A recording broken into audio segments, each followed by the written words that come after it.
Olá pessoal, minhas amigas, meus amigos, queridos alunos e alunas, leitores dos Vademecums interativos da Editora Ridel, é um prazer recebê-los aqui na nossa plataforma interativa.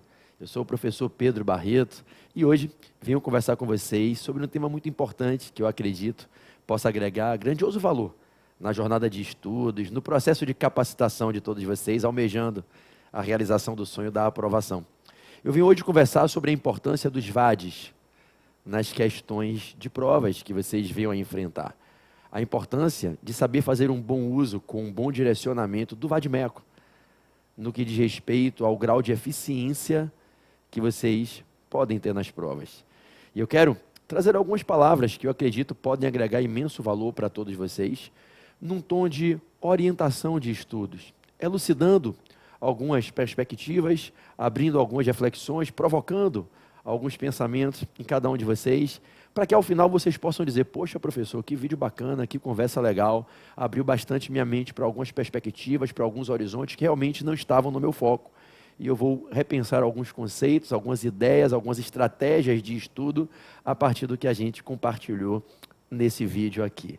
Eu sei que vocês sabem que essa plataforma aqui, na qual nós disponibilizamos esses vídeos interativos, ela foi desenvolvida por conta do projeto Dois Vademecums Interativos, organizados por mim, professor Pedro Barreto, pelo meu irmão, professor Rafael Barreto, dois advogados há 2 décadas, professores há 2 décadas, empreendedores educacionais há 2 décadas, e a equipe de gestão na organização e compilação das legislações da Editora Ridel, uma das maiores editoras do país, e é nesse projeto dos Vademecums Interativos que a gente atua aqui nessa plataforma.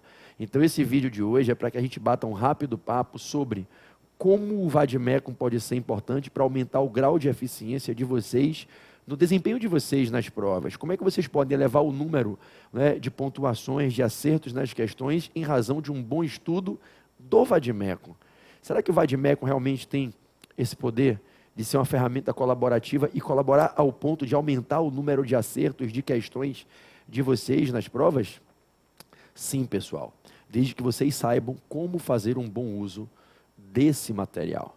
O Vademecum é uma ferramenta poderosíssima para agregar grandioso valor no processo de capacitação, desde que, evidentemente, primeiro, vocês dediquem uma parte do tempo de vocês para consultá-lo, para conhecê-lo, para ganhar intimidade com o que está no corpo dele, e desde que vocês, no uso desse tempo, façam esse uso do tempo com direcionamento estratégico e inteligente.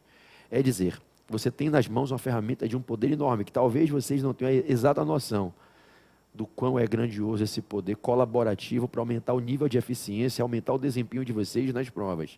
Mas essa ferramenta só vai funcionar ao seu favor se você fizer 2 coisas. A primeira, disponibilizar parte do seu tempo para manusear ela, para criar intimidade com ela, para conhecer o que está dentro dela. Segundo, se você fizer isso, não de uma forma aleatória, mas dentro de uma forma planejada. Aí você vai criar um procedimento comportamental, uma linha de comportamentos inteligentes dentro de uma estratégia articulada, para que ao final de um determinado período de tempo você possa olhar para esse vale e dizer: caramba, eu não tinha a menor noção da sua grandeza, e hoje como a gente se tornou íntimo, como eu passei a conhecer você. E conhecer ele não é apenas conhecer um livro, não é apenas conhecer uma determinada doutrina num nicho do direito, um determinado segmento do ambiente jurídico. Não. É conhecer o principal conjunto de normas jurídicas, regentes das nossas relações em sociedade, da vida do Estado, da vida das pessoas, normas estas que são cobradas nas questões de prova. Dentro de um Vademecum você encontra a base do direito objetivo, que é a base para diversas questões de prova, em alguns certames, para a imensa maioria das questões de toda a prova. Mas conhecer o VAD não é apenas conhecer o direito objetivo, é conhecer as respostas, sedimentadas em entendimentos pacificados, as respostas para grandes conflitos que envolveram a sociedade em litígios com o Estado, ou o próprio Estado analisado nas suas estruturas internas, quando se imiscuindo em conflitos próprios, internos. a resposta para esses conflitos, para essas lides, para essas situações conflituosas. Resposta dada pelos nossos tribunais, dentro de entendimentos que se sedimentaram e se pacificaram, fazendo parte da chamada jurisprudência consolidada. A jurisprudência consolidada muitas vezes vem anunciada em enunciados. Ora, enunciados sumulares, ora, enunciados meramente interpretativos. E a gente então passa a ter dentro do vade-mecum esse arcabouço de enunciados. Enunciados interpretativos feitos pela doutrina que terminam orientando a construção da jurisprudência. E enunciados com verbetes sumulares, com textos sumulados pelos tribunais, informando, publicizando jurisprudência construída dentro do tribunal. Então nós temos enunciados de direito privado, enunciados das jornadas de direito civil interpretativas do Código Civil, enunciados de direito empresarial, enunciados na esfera trabalhista. Nós temos súmulas do Tribunal Superior do Trabalho, súmulas do Superior Tribunal de Justiça, súmulas do Supremo Tribunal Federal, as súmulas do Supremo Tribunal Federal com efeito vinculante.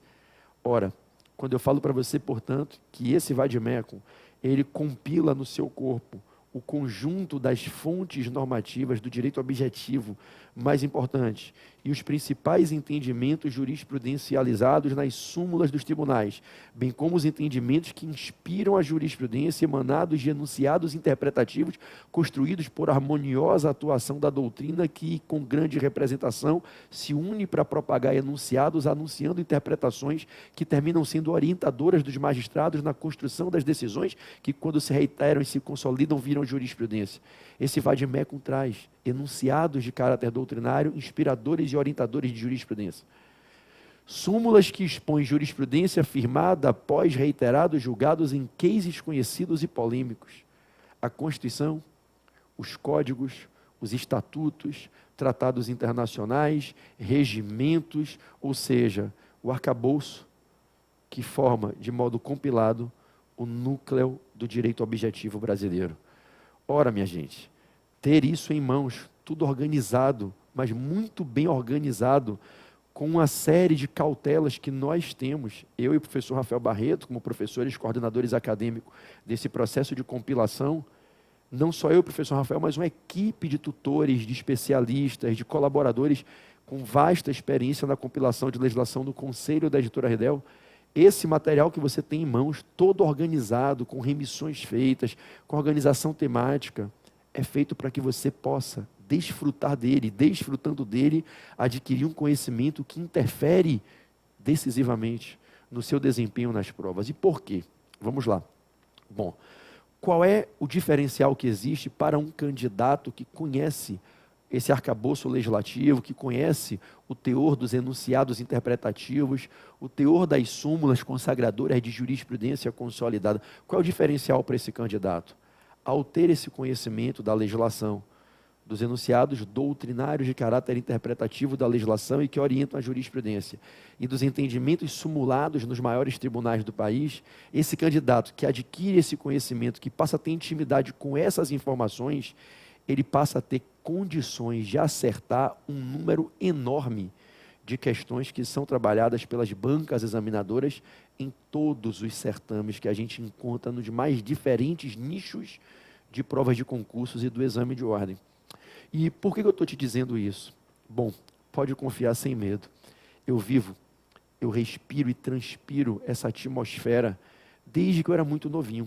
A atmosfera dos concursos públicos e das provas para o exame da Ordem dos Advogados do Brasil.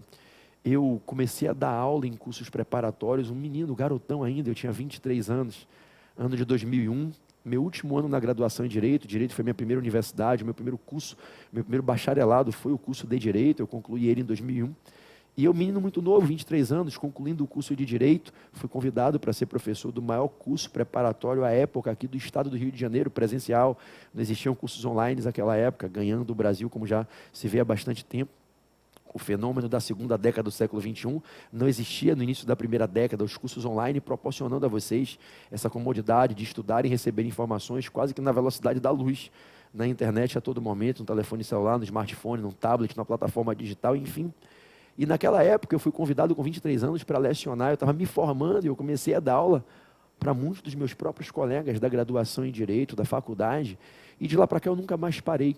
São praticamente 20 anos, dedicando boa parte do meu tempo, dia após dia, em praticamente todos os dias da minha vida, a treinar pessoas, convivendo com provas. Em algumas épocas, aceitei convite para integrar bancas examinadoras, fui examinador de provas de concursos, integrei comissões de organização de concursos, mas me afastei rápido porque o meu mundo sempre foi esse aqui, apaixonado que sempre fui pelo magistério e pela docência. Procurei seguir a minha vocação, minha veia, o meu sonho, o que Deus prepara para a minha vida, meu ministério de vida. Eu sou filho e neto de professores, eu fui criado dentro de sala de aula, então eu vivo isso aqui há quase 20 anos, dando aula todos os dias da minha vida. E eu posso dizer a vocês que a gente adquire uma certa experiência, um certo conhecimento. Às vezes as pessoas falam comigo, professor, a banca da ESAF, a banca FCC, a banca CESP, a banca FGV. Cara, a gente conhece um pouco de cada uma dessas bancas com tanta simplicidade, com tanta assertividade, por tão grandioso tempo de convivência com isso, que nos permite afirmar algo para vocês aqui. Em toda e qualquer prova, há uma grande quantidade de questões que apresentam temas, apresentam situações, problemas, para que o candidato enfrente e busque identificar a resposta adequada, ou numa discursiva, apresente escrevendo, né, se for na prova oral de concurso, falando, expondo, qual é o entendimento que soluciona aquele caso problema, numa prova objetiva, numa prova com questões escritas para você apenas marcar certo ou errado, falso e verdadeiro, letra C dentro de A, B, C, D, E, né, marcar uma das alternativas corretas. O que a banca quer do candidato, e é isso que ela faz o teste com ele, avalia ele, é analisar se ele conhece o teor daquela regra que se aplica naquele caso, com base no artigo tal, parágrafo inciso, a linha da lei tal, da Constituição, do Código, do Estatuto, do Regimento do Supremo, do STJ, a lei da legislação extravagante. Se ele conhece aquela solução estampada no enunciado da súmula número tal do STF, do STJ, do TST numa prova trabalhista, não é? Então, o que a banca muitas vezes vai exigir do candidato é um conhecimento que ele pode adquirir estudando com direcionamento o conteúdo desse vade-mecum. O que eu quero colocar para vocês com essa farta experiência de tantos anos, gente, é que em alguns certames, de 10 a 12 até 15% de todas as questões da prova daquele concurso saem do texto. Quando não é copiado literalmente igual o texto, o gabarito é algo que você constrói bastando que você conheça o texto, tendo a capacidade mínima de interpretação, para chegar na resposta 10, 12, 15% em algumas provas de todas as questões estão aqui dentro. Só que existem outras provas que, por um perfil estritamente legalista e atrelado a cases que ensejaram a construção da jurisprudência de maior importância no país, a gente chega a um percentual superior a 30% de todas as questões, é quase um terço de todas as questões. Eu estou falando para vocês de provas muito importantes. Nós já tivemos provas nas carreiras da advocacia pública, carreiras da AGU, Procuradoria da Fazenda Nacional, concursos locais de PFM, de PGM, PGE, procurador autárquico. Nós já tivemos provas no Brasil nos últimos anos em que aproximadamente um terço das questões eram construídas em cima de situações que a resposta correta, indicada na própria prova, quando era uma prova objetiva, ela estava totalmente atrelada a um dispositivo expresso, ou da Constituição, ou de um determinado código, ou das mais importantes leis da legislação extravagante prevista no edital e dos enunciados das súmulas do STF, do STJ, mas não foram poucas, não, foram muitas provas nos últimos anos, provas organizadas pelo CESP, provas organizadas pela FGV, provas organizadas pela FCC, pela Fundação Carlos Chagas, provas organizadas pela Escola Superior de Administração Fazendária. Nós tivemos diversas provas, não somente nas carreiras de advocacia, mas provas para ingressar nas carreiras do Ministério Público, da Magistratura, da Defensoria Pública, dos mais variados estados do Brasil, prova para a DPU, Defensoria Pública da União, em que uma quantidade gigante de questões, em algumas provas 20, 25 até 30, em algumas mais de 30% das questões eram passíveis de resolução com conhecimento do direito objetivo e dos enunciados simulados e dos enunciados interpretativos doutrinários que orientam a formação da jurisprudência. Então, o que eu quero dizer para vocês é que em muitos dos concursos públicos que a gente vai realizar uma prova para tentar alcançar o êxito, conseguir aprovação para buscar nomeação e posse, para poder exercer, né, a função ocupando um cargo naquela carreira que aquele concurso possibilita, muitas das questões, elas são trabalhadas em cima de assuntos para os quais a resposta exigida pela banca, quando elabora a questão, vai preparar o gabarito, é em cima do texto legal, é em cima dos conhecimentos jurisprudenciais. E é para esse perfil de questão que o vade-mecum tem uma influência direta. Se o vade-mecum traz para você uma compilação do que há de mais importante no direito objetivo e uma compilação de diversos entendimentos que construíram a jurisprudência mais relevante do país nos tribunais de superposição, nos tribunais superiores, se ele traz para você os enunciados construídos pela doutrina para fins de orientação, de interpretação da legislação e orientação da construção da jurisprudência, os magistrados consultam os enunciados. Os enunciados vêm da doutrina, a doutrina sempre foi e sempre será fonte do direito. Não é? Então, você tem uma ferramenta poderosa que te dá a possibilidade de adquirir um conhecimento e intimidade que será maior ou menor, conforme for maior ou menor o seu envolvimento com essa ferramenta, para aumentar o seu grau de acerto e o número de questões que você acerta nas provas que você realiza. Antigamente, gente, quando a gente lecionava, treinava candidatos para uma prova inicial da carreira da maioria de vocês, na jornada de estudos, que é a prova do exame de ordem, né? Que é aquela prova que vocês faziam ou fazem, alguns ainda farão, quando estão concluindo o curso de Direito, né? No final do curso de Direito, quarto ano para o quinto ano, a gente já começa a focar na preparação e na realização da prova do exame de ordem. Antigamente a gente dizia, mas na prova do OAB são mais questões conceituais, doutrinárias, né? Você não vai ter cases simulados na prova da OAB, você dificilmente vai ter uma prova com boa parte das questões em cima do texto da legislação. Realmente, eu vivi essa época, final dos anos 90, eu era aluno ainda na faculdade, prestes a me formar, início desse século, a prova da OAB tinha um outro perfil. Eram as provas estaduais, aplicadas em cada estado, era uma loucura. Eu me recordo que em 2002, 2003, 2004, 2005, eu viajava o Brasil todo, dando aula em vários cursos preparatórios, as provas eram em datas diferentes, era uma loucura. E após 2007, quando houve a unificação, o processo de unificação e nacionalização da prova, o que terminou se concluindo com todas as unidades federativas ingressando no procedimento em 2009, na virada ali de 2009 para 2010, quando o SESP e o UNB passa o bastão para a FGV Projetos Sentidos, conduzir o exame de ordem, o que é feito há mais de 30 edições do exame, uma década desde dessa virada de 2009 para 2010, a gente passou a ter outro perfil na prova do exame de ordem que aproximou muito a prova do exame de ordem das provas de concursos, com um volume muito denso de questões, explorando entendimentos sedimentados na jurisprudência do STF, do STJ, dos tribunais trabalhistas, do TST principalmente, o Tribunal Superior do Trabalho, que fica ali formando a terceira instância da Justiça Especializada do Trabalho. As provas de direito de trabalho e processo de trabalho não raro trazem questões atreladas aos enunciados sumulares, aos entendimentos do TST. A gente tem todos eles no vade-mecum. Então, a gente passou a aproximar demais o perfil da prova do exame da Ordem dos Advogados do Brasil, das provas que possibilitam o ingresso em carreiras, sejam elas as carreiras fiscais, as carreiras trabalhistas no âmbito dos TRTs, do MPT, as carreiras policiais, os concursos DPC, os concursos Delta na área estadual, para delegado ou para agente, os concursos da Polícia Federal, agente delegado de Polícia Federal, tivemos alguns concursos nesse século, eu participei como professor de todos eles, desde 2004, eu participei dando aula, lecionando em grandes cursos preparatórios, em todos os concursos para áreas policiais e para a Polícia Federal, os concursos para ingresso nas carreiras da magistratura, Defensoria e Ministério Público, concurso para técnico e analista de diversos tribunais, concursos das carreiras fiscais, enfim, todos eles, e com o exame de ordem houve meio que uma padronização em alguns aspectos, independente das diferenças que cada banca costuma, pelo seu perfil, fazer, distinguindo. Se você consegue ver quando a prova tem um perfil SESC, tem um perfil ESAF, tem um perfil Carlos Chagas, você consegue perceber no olhar, quando existem sim aqueles diferentes perfis, provas feitas pelas fundações do MP nos concursos do Ministério Público, bancas internas das instituições, mas existe um quê comum que tornou unificado o ambiente das provas de concursos públicos do exame. E esse quê comum a todos eles é o aumento do volume de questões trabalhando cases vinculados aos entendimentos dos tribunais mais elevados, que formam o topo do judiciário e do direito objetivo.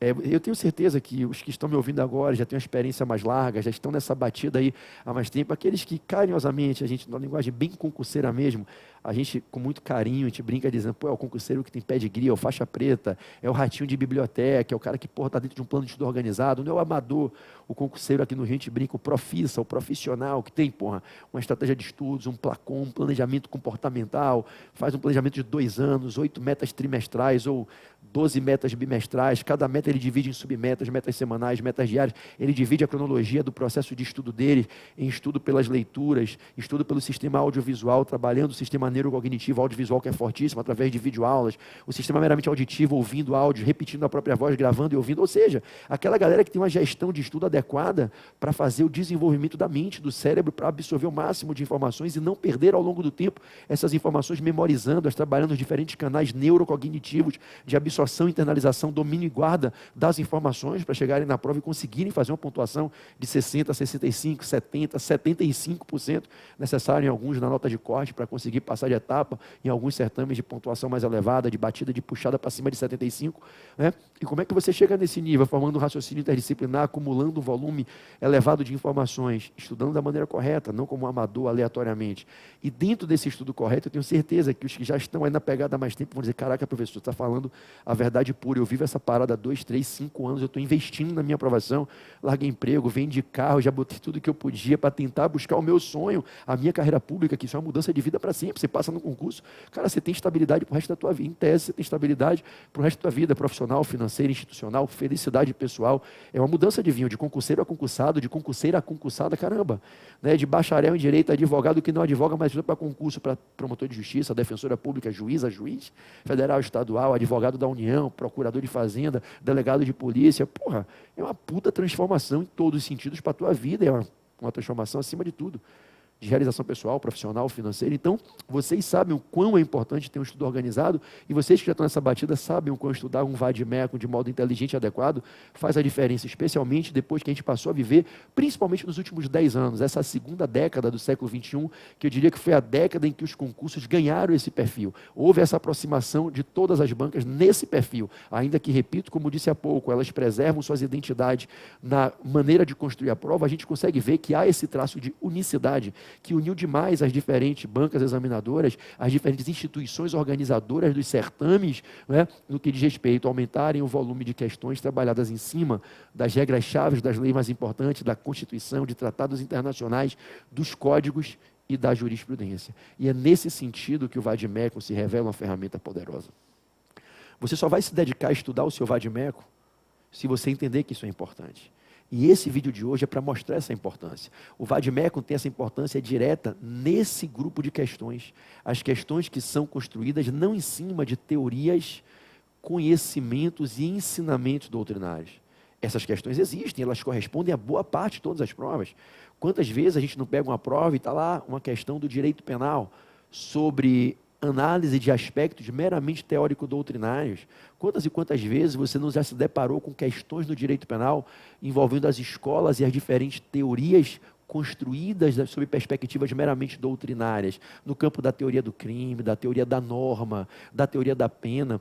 Quantas vezes você não já viu questões envolvendo ensinamentos teóricos do direito comparado, emanados das teorias de Wetzel, de Beccaria, de Zaffaroni na Argentina, de Ferrajoli na Itália, né, de Jacobs ou Jacobs, né, de Roxin, Klaus Roxin, que aquilo não está na lei. A resposta para aquilo não é o texto de lei, é você entender a construção doutrinária que te permite identificar qual é a resposta em cima de princípios, dogmas e valores. É claro que isso existe, não é só no direito penal. Quantas e quantas vezes a gente não pega uma questão de direito constitucional que é trabalhada em cima da construção das teorias a respeito do poder constituinte, das normas constitucionais, da hermenêutica, da interpretação dos princípios que conduzem à interpretação e aplicação do sistema normativo constitucional? Quantas vezes no direito administrativo a gente não pega questões envolvendo teorias do direito administrativo que não tem nada a ver com um dispositivo expresso de lei ou com a construção jurisprudencial? Quantas e quantas questões do direito civil vêm para a gente em cima de teorias, de ensinamentos teóricos, construções conceituais, variações principiológicas que nem sempre estão atreladas a um dispositivo expresso da lei? É óbvio que existe, sim, um arcabouço gigantesco de questões em qualquer prova que a gente faz, que só serão resolvidas se a gente tiver esses conhecimentos que se constroem dentro de uma perspectiva teórico, conceitual, acadêmico, doutrinária. Só que existe uma outra grande quantidade de questões, cada vez maior, de questões que estão atreladas ao que a gente costuma chamar, na nossa linguagem do meio concurseiro, de questões de lei seca e questões de aplicação de entendimento simulado. E é para essas questões que esse vade-mecum, ou qualquer outro que você tenha, de preferência esse, porque ele tem uma série de diferenciais que vocês vão aprender comigo nos próximos vídeos aqui, que eu vou estar compartilhando orientações de como estudar o vade-mecum, como conhecer ele, né? E então você vai perceber que esse vade-mecum ou qualquer outro, mas principalmente esse vade-mecum interativo, o vade-mecum coaching em concursos públicos, o vade-mecum coaching em exame de ordem, pô, o vade-mecum que o organizador está aqui, cara. E numa procura estar sempre num visual simples, sabe? Às vezes eu penso aqui, eu estou com meu terno e minha gravata ali, estou com meu colete, ele fala, pô, vou botar uma roupa super formal, aí passa um pelo, não, cara, vamos botar uma camisa polo, legal, é só fazer a barba, fala uma linguagem mais simples, o concurseiro já vive uma pressão tão grande, o cara já administra uma série de estresses no dia a dia, tem que administrar o tensionamento, não é? Da busca do resultado com as dificuldades do dia a dia, a paciência e persistência que você tem que ter a todo momento. Então a gente procura pensar em tudo para chegar aqui e está aqui o vade-mecum falando, o professor organizador do vade-mecum, com tanto tempo de estrada, batendo um papo e mostrando. E esse vídeo tem essa função, mostrar a vocês que vocês têm em mãos uma ferramenta muito poderosa e criar primeiramente um sentimento de conscientização. Pô, o professor está certo, eu preciso conhecer a Constituição. De todas as leis que tem no seu vade-mecum, nunca nenhuma caiu mais em prova nenhuma do que a Constituição. Existem provas que a gente pega, que a gente olha na prova, tem questões de direito administrativo que saem de dentro da Constituição. Já tivemos de quantas e quantas provas que caíram questões sobre administração pública, regime do servidor, lá do artigo 40, do artigo 39, do artigo 37, 38 da Constituição. Questão de desapropriação, que está dentro da Constituição, no artigo 243, a desapropriação com fisco. Lá na desapropriação rural, na desapropriação urbana, artigo lá da política urbana, 82, 83, política agrícola, fundiária e de reforma agrária, 84 ao 91. Quantas e quantas vezes você pegou uma prova de penal que a questão versava sobre a aplicação de pena, garantias penais condicionais do artigo 5º. Uma questão de direito empresarial atrelada ao direito econômico no artigo 170 ao 181, a ordem econômica constitucional. Quantas e quantas questões de direito tributário saem de dentro da Constituição, no sistema tributário nacional. Nas provas de carreiras federais, quando a gente tem no edital, no programa o direito financeiro, o direito econômico, quantas e quantas questões saem da ordem econômica, lá do título 7, o direito econômico, principalmente artigo 170 ao 181, questões de direito financeiro, atrelados às normas de finanças públicas na Constituição, sobre orçamento público lá, no 163 a 169.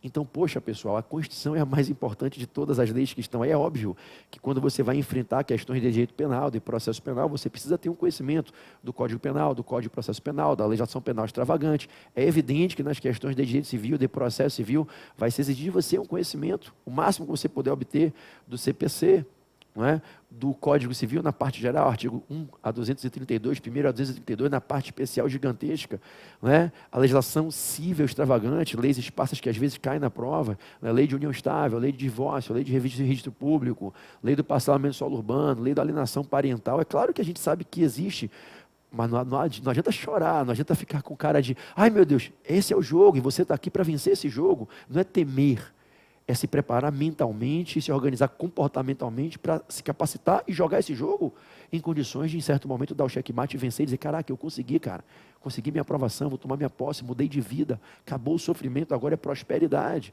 Então, esse vade-mecum, se você estudar ele adequadamente, conhecendo primeiramente a Constituição, depois alguns estatutos, alguns códigos, a gente fazendo um trabalho organizado, que isso um bom coach, um bom treinador pode te ajudar, ou se você for autodidata, se sentir capacitado, você mesmo sozinho pode dar o seu passo, tendo iniciativa, você não precisa me contratar no serviço personalizado de coach para fazer uma gestão de estudos, um direcionamento, olha, qual é o teu concurso? Ah, eu quero passar no MP, meu sonho é delegado federal, porra, meu sonho é defensoria, vamos pegar a base dos editais dos últimos concursos, vamos ver os programas, vamos ver as regras de pontuação, onde é que entra aqui pontuação mínima por bloco, por área, por matéria, então vamos definir o que é que você precisa construir, X% em tais matérias, uma matéria-chave em cada bloco, para essa matéria-chave você fechar ela, é edital inteiro, quais leis você precisa ali, aí você monta o direcionamento, não pode ser aleatório. Ninguém passa em concurso estudando de forma amadora.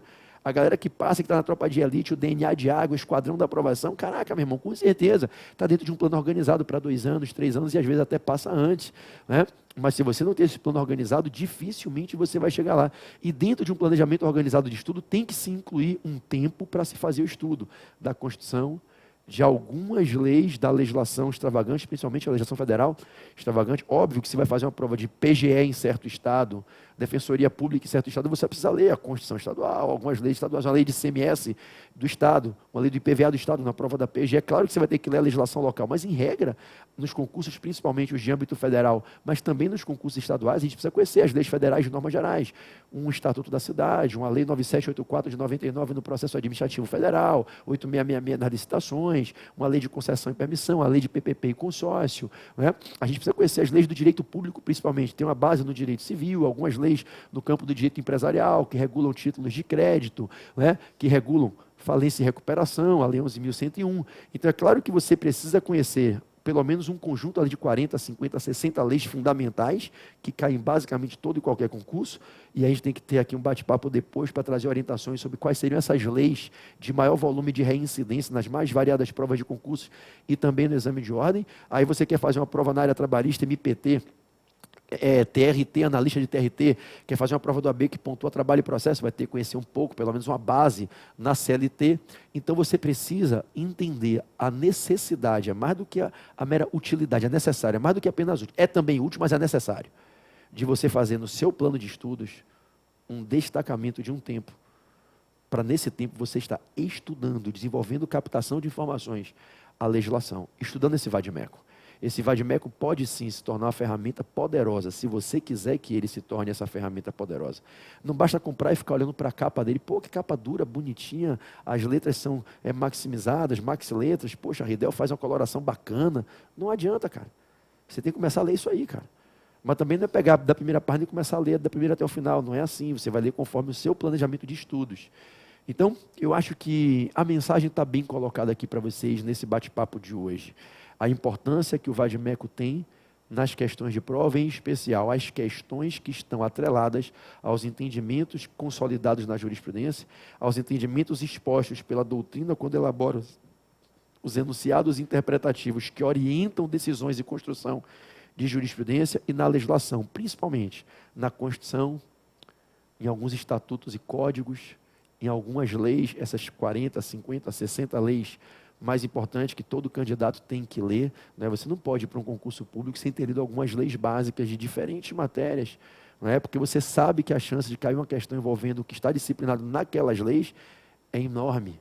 É claro que a gente nunca presume quais são todas as leis que vai cair, o edital traz várias e caem algumas, mas existem aquelas que, por terem uma importância maior, por disciplinarem temas de maior volume de conflitos e de problemas, né? A gente sabe que a chance é enorme.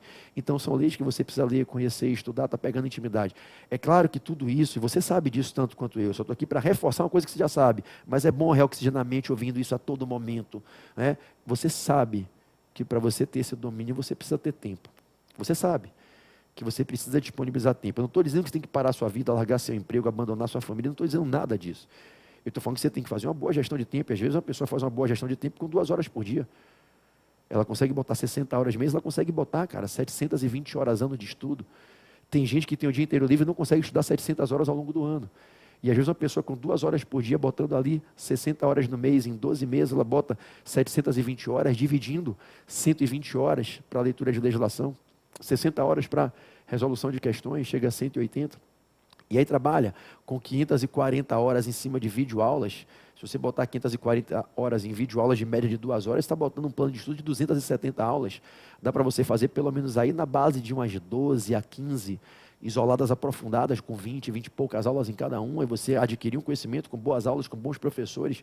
Pode fazer comigo no portal F3, os módulos que a gente tem lá com professores maravilhosos, ou em outra instituição da sua melhor afeição, que não seja no meu portal F3, não necessariamente, né? E aí você faz um planejamento, você diz, pô, pessoal, 120 horas para leitura de legislação. Pô, cara, se você botar 120 horas para leitura de legislação e você dividir isso por 12 meses, você está botando 10 horas por mês. 10 horas por mês é 1 hora, né? A cada 10 horas por mês, seriam 5 horas a cada 15 dias, 1 hora a cada 3 dias, 20 minutos por dia. Se todo dia você lê 20 minutos, cara, depois de um ano, lendo 20 minutos todo dia, você leu 120 horas. A depender de que você consiga na sua velocidade de leitura, o seu tempo de, quantas páginas você vai ler dentro do que você se colocou ali. No final do ano você vai ter, ainda mais se fizer leituras repetitivas, reafirmativas para auxiliar o processo de memorização, internalização, guarda, domínio das informações, né? Não perca pelo desuso, pelo não repeteco no tempo, né? Botar na memória de uso contínuo, não deixar escorrer para a memória periférica. Se você faz uma leitura organizada, depois de um ano, cara, você está dominando uma série de leis, a base de alguns códigos. Não que você vai dominar tudo, é óbvio que não vai. Isso com apenas 20 minutos por dia. Isso com apenas 1 hora a cada 3 dias. Isso com 10 horas por mês. Isso com 120 horas por ano. E você vai dizer, é pouco. Não é pouco, não. Tem gente que passa 2 anos estudando para concurso e não leu 120 horas da legislação. Eu conheço muita gente aí que está 2, 3 anos nessa batida de concurso público. Eu falo, cara, você está estudando errado. Quanto tempo ao longo do ano passado você dedicou para fazer questões? Porra, que o cara dedique 60 horas. Que ele dedique 60 horas no ano. Que ele dedique, porra, a metade do tempo da legislação, que ele faça 10 minutos por dia, mas que ele pare todos os dias e resolva questões 10 minutos. Mais 20 horas de legislação dá meia hora. Parece que não, é aquela história. Um tijolo é muito pequeno. O que é um tijolo? Nada, mas ele é parte de um castelo que não é castelo sem os tijolos. Tijolo, mais tijolo, mais tijolo, mais tijolo, mais tijolo, mais tijolo, vira castelo. Tira casaco, bota casaco. Lembra Karate Kid? Tira casaco, bota casaco, tira casaco. Todo dia é um tirar casaco que você não vê nenhum valor em tirar um casaco e botar um casaco. Mas aquele processo de repetição tinha um grande valor e o golpe perfeito fazia o resultado acontecer.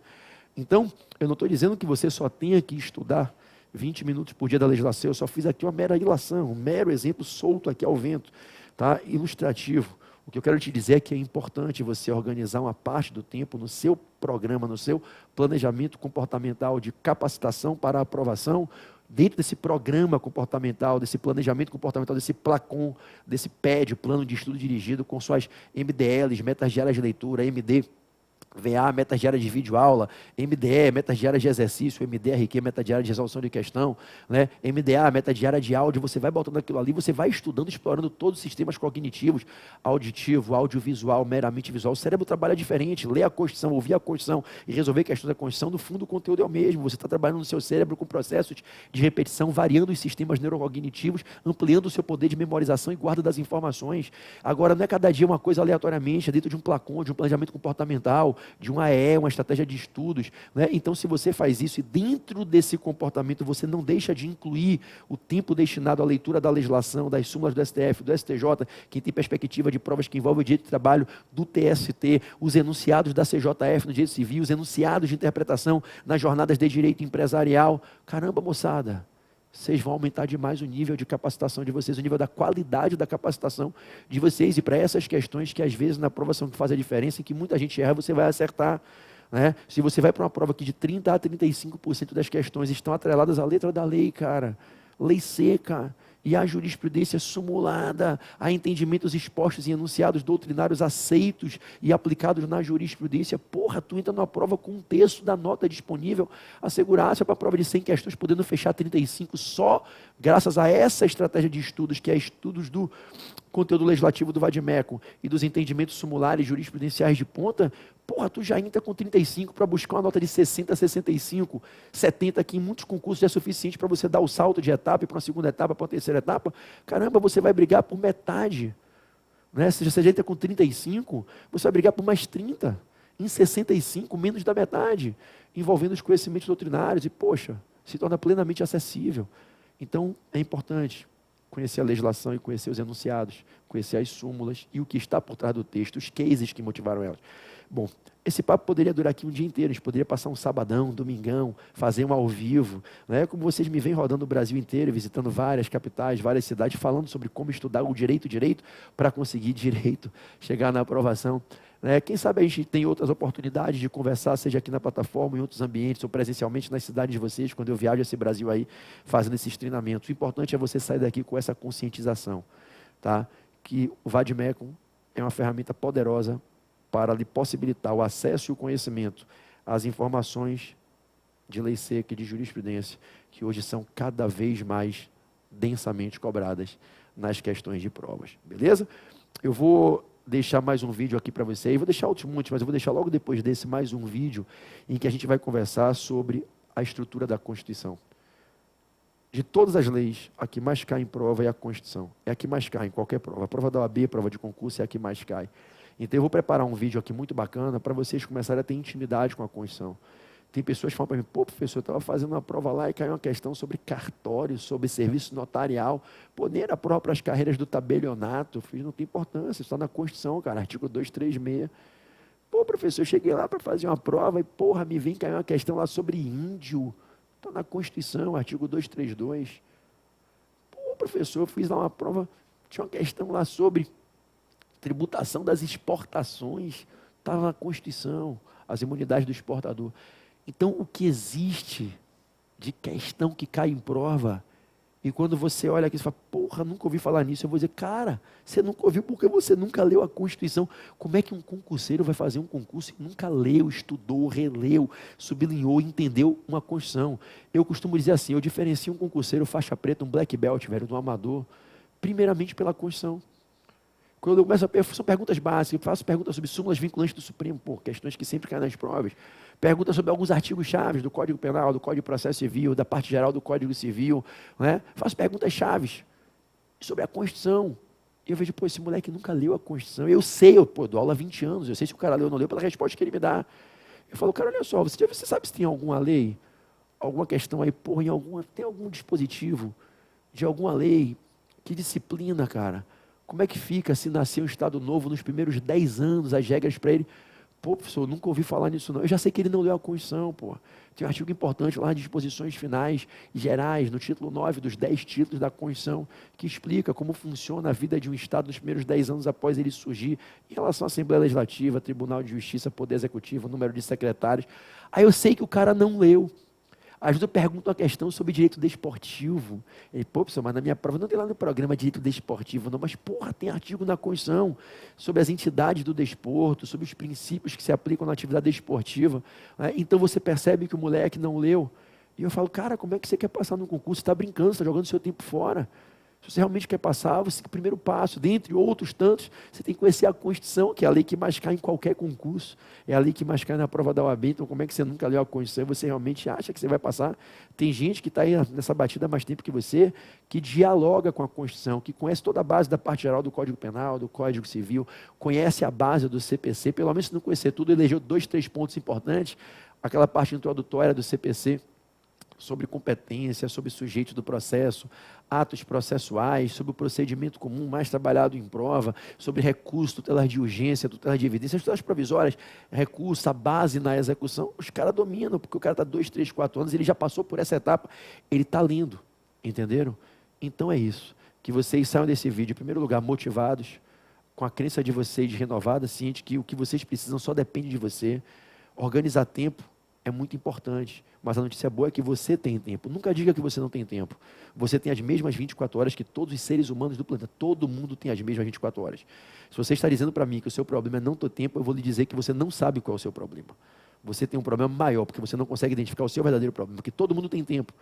A questão é o que a gente coloca como prioridade nas 24 horas do dia. Vocês têm que pegar uma sessão de coaching comigo sobre administração de tempo, definição de prioridade, né? Transformar tempo inútil em tempo útil, transformar a hora bruta em hora líquida. Caraca, você fica, caraca, professor, como eu posso me tornar uma pessoa melhor, mais assertiva, mais eficiente? Eu não percebi isso. Todo mundo tem as mesmas 24 horas, cara. Eu, você, Bill Gates, Mark Zuckerberg, Michael Dell, Larry Page, Sergey Brin, todo mundo, cara. Os donos do Google, do Facebook, da Microsoft, todo mundo, a Oprah, todo mundo, meu irmão, que empreende pra cacete, tem as mesmas 24 horas.